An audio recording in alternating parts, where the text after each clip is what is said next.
their own discretion or if it needs to be a vote of the committee. And it is my intent that it is at the sole discretion of the chair. With that, I would yield the remainder of my time. As I stated earlier, I am more than willing and open to take any questions or concerns you may have. Thank you. Thank you, Senator Shoemaker. Senator Haar. Mr. Clerk. Mr. President, if I may, some items.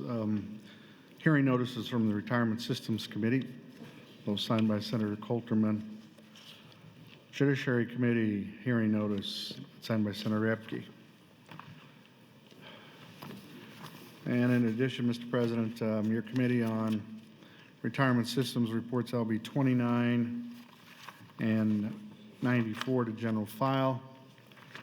The Agriculture Committee reports, I guess they give hearing notice, Mr. President. The Ag Committee hearing notice. Your Committee on Enrollment Review reports Legislative Bill 1, 2, 3, 4, and 5 to select file. Mr. President, returning to consideration of amendment number 3 is offered by the Rules Committee. Senator Stinner would move to amend.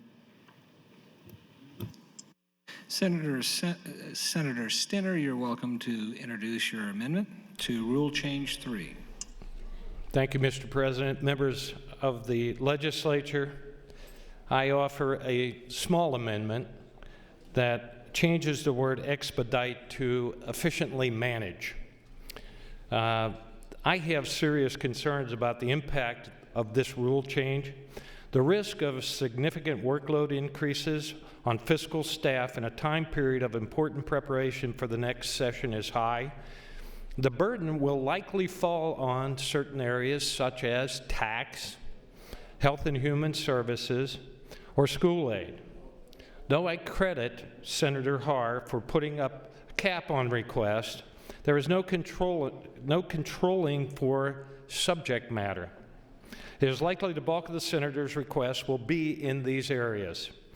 Given that understanding, if you are willing to accept my amendment, I am willing to view this new rule very guardedly as an experiment that needs to be managed. The amendment, again, is to strike the word expedite and replace it with the word efficiently managed. That gives a little bit more flexibility in a time when I know the fiscal office is working on the budget. The fiscal office has a statutory duty to support the Appropriations Committee in that process. November is a critical time for the staff in preparing to meet that duty. Agency contacts, meetings, briefing document preparation are all occurring at the same time. I believe the change in wording gives the fiscal analyst some latitude to manage the situation and balance workloads and resolve conflicting demands. Thank you. Thank you, Senator Stinner. Senator Balsaman would like to recognize Dr. Gerald Lucky of David City as district, who is serving as the family physician of the day. He is located under the north balcony. Would you please rise and be recognized?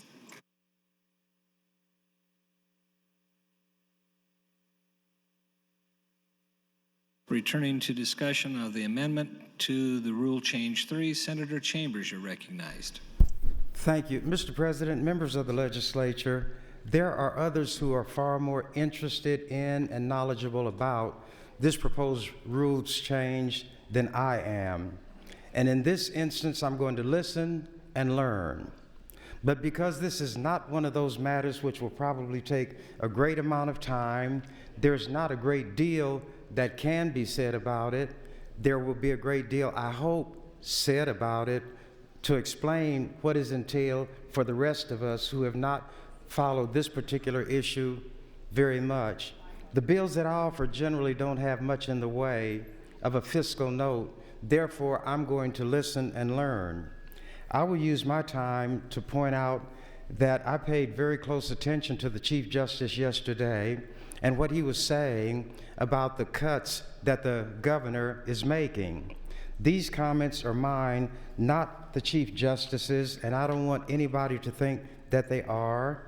I have not spoken with him on this matter, but during the past many months, it seemed like years, I and others have spent hours, days, weeks, months dealing with the problems of corrections. A scandal had broken over the early release of inmates, the failure to properly keep and maintain records on a person's release date, and a host of other problems. We did our work. There were many hearings which were not pleasant to attend because the types of information presented were distressing, stressful, and some of them we could not directly manage. There came about a point when general agreement was reached that with this organization of legislatures, the national one, certain other meetings and gatherings would occur where some notions aimed at addressing serious problems in corrections, which everybody agreed did and still exist. And when the governor comes along like he's doing with his cuts, that is a very casual violation of a promise that was made. I will from time to time quote Abraham Lincoln, and before I quote him, my word is my bond. It should be the bond of the legislature as an institution. We should not allow the governor who is interested in his welfare and none other besides to cause the legislature to look like a perfidious operation which makes promises, which holds out to the public. The expectations will certainly be done. Then the governor in his wealth will come along and act like a spoiled rich man who can toy with and play with everybody and every issue. I am not going to sit by and watch the governor's cuts to the judicial system, the corrections department take place without a fight.